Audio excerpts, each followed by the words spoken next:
Welcome to my prime for prime all-time Premier League 11. You see when I zoom in I say prime for prime, I want to clarify from earlier. I'm going to put this one even to make sure that you're awake and listening, because I know some of you fans, when I give my opinions, you don't even listen to the topic of the video. You just start shouting and barking in the comments. So let me clarify what's happening today. I'm going to give you my 11 based on 1 year only. So as an example, to kick us off, right, you guys know I've said it many times, I believe Czech is the best Prem goalkeeper of all time, right? Consistent for 10, 11, 12 years. Now, some may argue the 04-05 thing could get in, but for me, if it's 1 year, I'm going to go in goal, Van der Sar, 08-09. Had that insane record of 14 straight clean sheets that, of course, helped United win the league title. I know if you're a bit younger, maybe you're under 20 or something, you aren't familiar with this, but guess what, guys?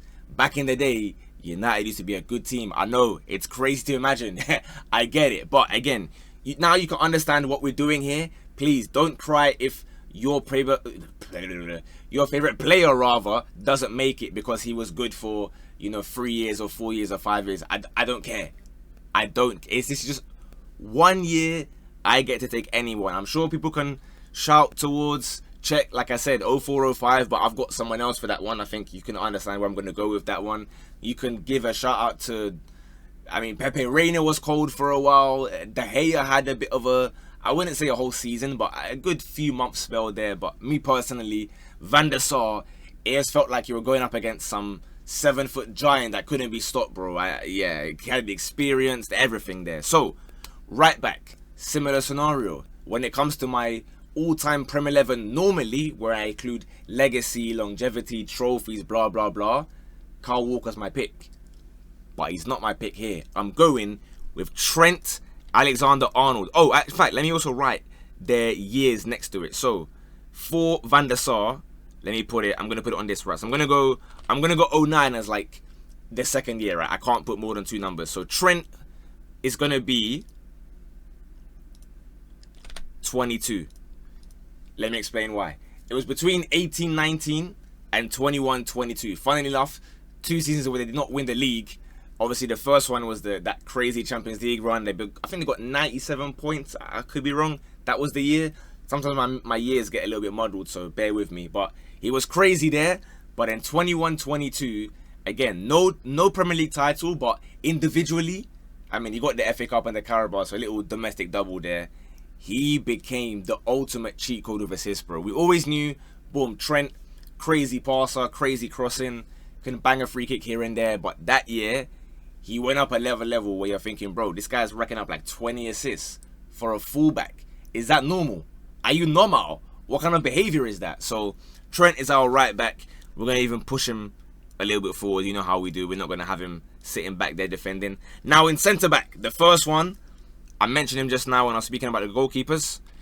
We're going with John Terry, of course, 05. So 04-05, the season that in question where Chelsea let in only 15 goals across 38 games. Something that we may never see again.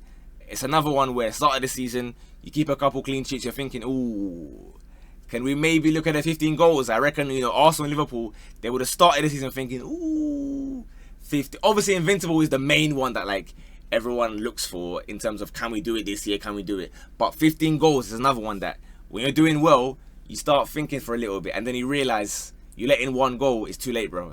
It's too late. And John Terry was the leader in that defense. So I've gone with him as the representative, if you will, of that Chelsea backline. He's the kind of guy that bro, people will be hammering shots 70 miles an hour. He's there putting his face in the way, bro. He will do anything for that Chelsea badge. So you have to obviously respect it in that regard. I'm partnering him, like I said, based on their one best year only. When it comes to Premier League all-time 11s, normally I was going to say his mate. They're definitely not mates. So I normally put Rio Ferdinand in the list. However, I don't think Rio has one specific year that you look at and think, oh, bang, that was Rio. Obviously, from 03 to 09, 2010 kind of thing, he was immaculate. He was incredible. Basically, when he came back from that drug test ban or whatever, phenomenal. But you might as well lock me up and arrest me if I don't put Virgil van Dijk for the 18-19 season. There was that whole, I was going to say myth. It wasn't a myth. It was true, to be fair. There was a whole, I guess, storyline about how no one's ever dribbled past him. It's been 40 games or whatever. And then Nicolas Pepe arrived to end that. But in general, it started the whole aura thing, right? Aura defending, you might argue, is why people didn't really dribble in. But regardless, if you have the kind of aura where guys don't want to take you on, that tells you that, yeah, you were a crazy defender back then. And of course, he'll come clutch with his goals and come and start doing that as well. So, again, bear in mind, in this 11, you don't have to win the league in that season to get in the team. It's just what I would go in your prime. Now, left back. This, funnily enough, is actually one of the toughest ones. Why? Because my first candidate was Ashley Cole. And he's going up against Ashley Cole again. Big ups to Leighton Baines. Big ups to, Dennis Irwin and them, man. But Ashley Cole is by far and away the best left back the Prem has seen. The question is, what year do you go? His breakthrough Arsenal year? The invincible year? 04-05 when he started bagging goals? Then he goes to Chelsea and he's just as good? And he's doing madness in, 09 and 07 and whatnot?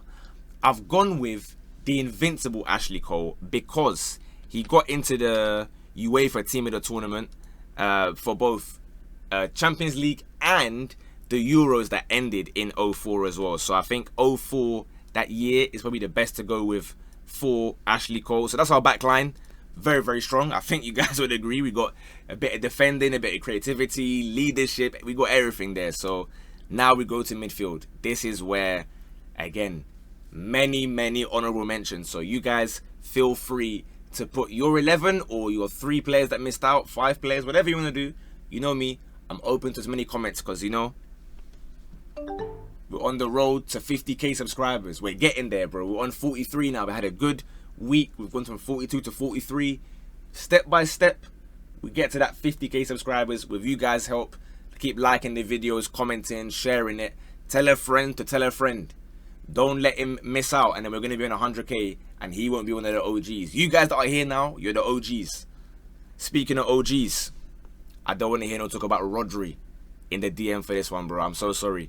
Big respect, Ballon d'Or, but it doesn't make you better than any of the players that came before you. Now, DM is a bit tricky because I'm going to put someone that wasn't necessarily a DM, but he played DM or he played the deepest at times, and he can do it exceptionally.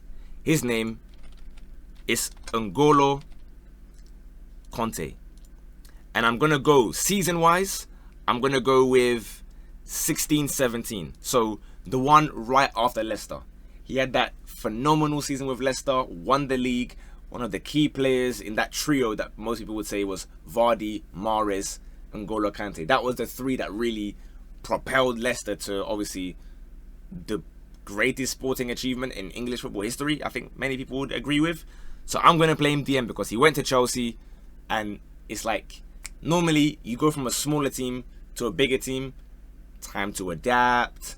You might be like a big fish in a small pond beforehand. Now you're the small fish in the big pond. This guy carried on like it was nothing, bro. Moving like Nunu the Teletubbies. You know that Hoover that he has them cookies and whatnot. He's everywhere, bro.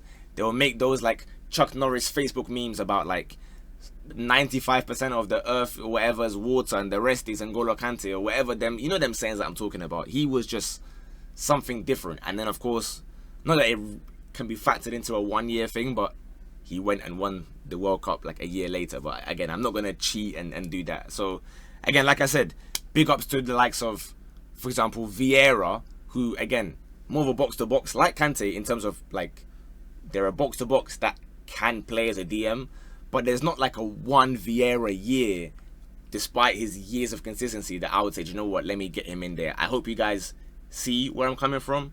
Again, I may have missed some midfielders on top of my head, so by all means, let me know them because there are many fantastic midfielders. For example, in midfield, I wanted to go with Fabregas. I was looking at Fabregas 2008 kind of era, but I had to go with our first City player. He's not on this website, unfortunately, so I'm going to put some random dude that also has the name Toure, and we're going to find an Ivorian. There we go. This is Yaya Toure 13-14. Of course, the one that basically just went absolutely haywire, scoring goal upon goal upon goal. And I keep on saying it, bro. He would bat away guys with minimal effort like they were just mosquitoes, bro. You cannot, when he's in full flow, running at you like that, forget about it, bro. Don't even go near. He's got like, you know, the Android 18 force field. Power up.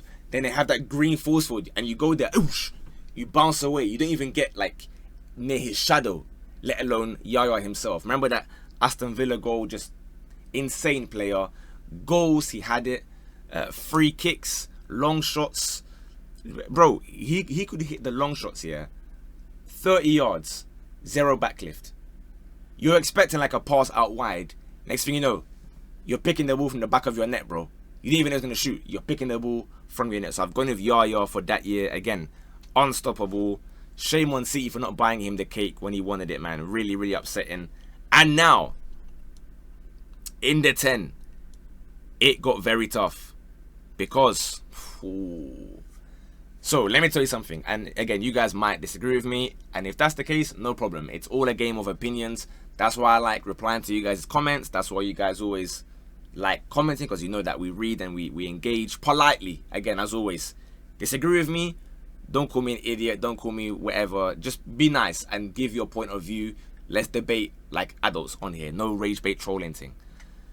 So, I wanted to say, in my opinion, Lampard 05-06 was better than 09-10. I know the 09-10 one got 22 league goals, which again, ridiculous. Even if you include penalties, doesn't matter. That's crazy for a midfielder, you know, that obviously go and win the league as well. Wait, 04, 05, 05, 06. Yeah, sorry. I was making sure my maths was adding up.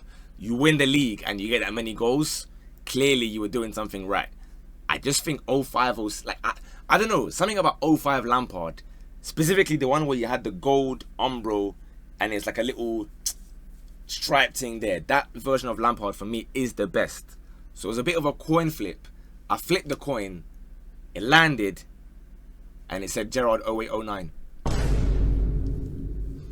Guys, when Gerrard moved to the 10 to play just behind Fernando Torres, this guy was a freak, bro. I'm sorry. I'm sorry, Lampard. It was very close. Lampard, Gerrard, Lampard. And funny enough, they're both not 10s. But for their best season, they both, of course, went up, I guess, into like a 10 type role. So Gerrard 08-09, the link up with him and Torres was just out of this world, bro. And I think that has to be my midfield. Again, bear in mind, the numbers you're seeing here are the years that they played for this one. So this is not Gerrard over his career where he can play deep, he can play as a box-to-box, as an 8, as a 6, whatever. This was when Gerrard, Carlsberg, right behind Fernando Torres. Let me know if you agree with that one. If not, by all means, I hear you. Some may shout about KDB or whatever. He's maybe a right-wing option because he can cross it there and do whatever he wants. Ozil went crazy for a year as well, to be fair. A lot of players had crazy years, but one that's not up for debate, one of the easiest ones, is Cristiano Ronaldo, Sui, Ballon d'Or year, right? We have a Ballon d'Or winner in our 11. So, of course, let me write 08 on the thing just to be absolutely sure. Funnily enough, we have a different year for every player. No, we don't. Van der Sar and Gerrard are both 09, actually. So, I lied. Ignore me. But, again, not really any debates to be had. The numbers he put up were crazy, but even, I guess, not more importantly, that's a stretch. He won the trophies, he had the numbers, and he had the eye test. For me, the trio is important. We love to watch Ronaldo. I don't care whether you were a Chelsea fan, Liverpool fan, Arsenal fan, whatever fan you were watching Ronaldo thinking, I want to be like this guy. Nobody should lie about it. If you were in school pretending to be Messi, you were a neek. I've said it for like 3 years now. Messi's the GOAT. Nobody in primary school is trying to be like Messi. I was wearing the white sock tape. I was wearing the white wristbands. You know, my friends were telling me that when it used to rain, they tried to make their hair like Ronaldo. Obviously, I'm black, so I couldn't do that. But the white guys in my school, they were doing that with the VO5 to be like CR7, and they were supporting like Charlton, bro. They ain't got no links to Ronaldo, but that's not why he's the best. Just to clarify, obviously on the pitch as well, on the right for United, he was deadly. It annoys me when people make even like all-time Premier 11s and they shift him on their left. You were not there, bro. If Ronaldo was playing on the left wing, then where did Giggs play? Riddle me that. Where did Giggs play? If Ronaldo was a left wing to you guys, that never happened. Ronaldo was on the right and he was deadly. Or every counter, he'd get forward, and then when it was the trio with him, Rooney and Tevez, ridiculous. Again, goals, assists, skills, you name it. This guy was the complete forward. Now, another position that you could argue is undisputed, but it just depends on what year. We have Thierry Henry. Now, the issue with this one again, what year do I go? Because, as you guys well know by now, he had the assist record in 02-03 and got 24 goals on top of that. He had a stretch of like 5 golden boots, where the only one that was missing was because he was sitting there. You know, like when you play squad battles, for those of you who weren't there, he was playing squad battles objectives with the likes of Jeffers and co, saying, you know what, I'm going to force feed you to get you a goal, bro.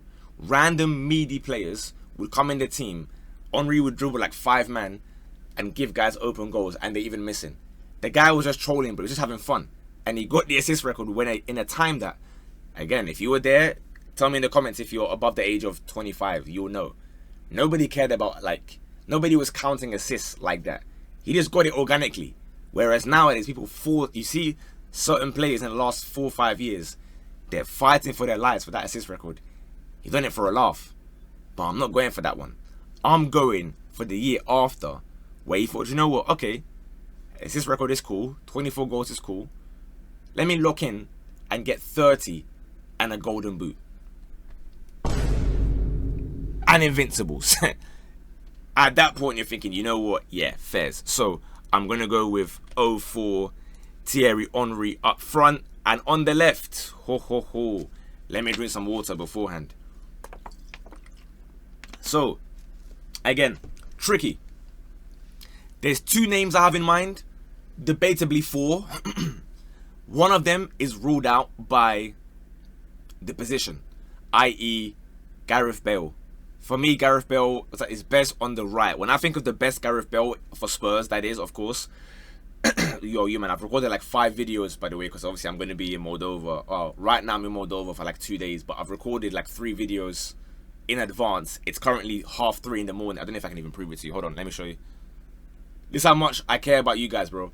Thursday, 2nd. Oh, can you guys even see that? Hold on. I think it's flipped. Well, you can kind of see it. Thursday, 2nd October. I'm recording you guys like 4 videos to make sure that we still get daily uploads even while I'm away. So again, if that's not worth a sub, I don't know what is. Make sure you like the video. But anyway, when I watched Gareth Bale, he was on the right wing, cutting in, scoring bangers, you know, the likes of West Ham and co. Sometimes even playing as like a 10, playing centrally. So I can't have Gareth Bale left wing.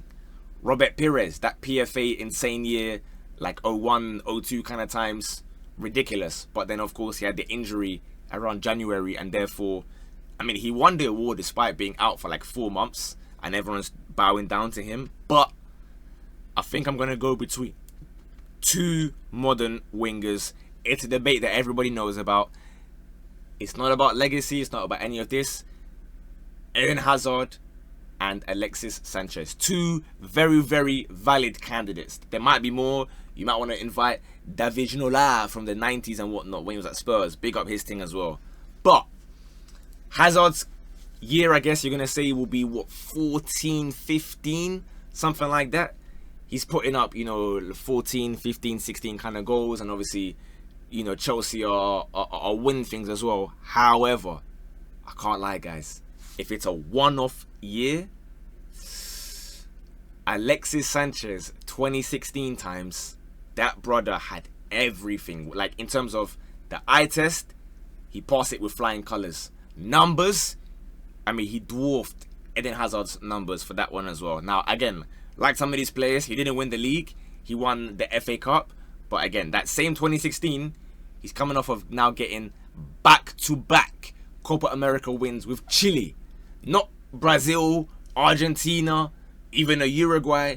When we talk about players that carried their nation, Alexis Sanchez, he sent the GOAT of football to go and retire with Chile.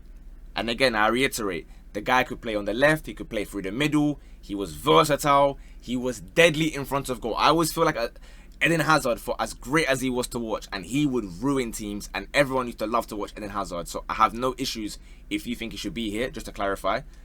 I just think that he didn't have that killer instinct, which is, it's not his fault, right? We see him even now in interviews, in charity matches. He always says, listen, you man, I can't lie, I'm there for a laugh, innit? I just happen to be one of the best players ever. That's it. Like, he doesn't care about trying to get better or working hard in training. The Eden Hazard you see is Eden Hazard because he just showed up and said, you know what, let me ball out. But Alexis Sanchez's one is more of like a mentality of, I'm talented, but I want to be a killer as well. I want to contribute. I want to press like a maniac. I want to get you goals. I want to get you assists. I want to lead my team in that regard. So I think it's fair either way. Please don't shout at me.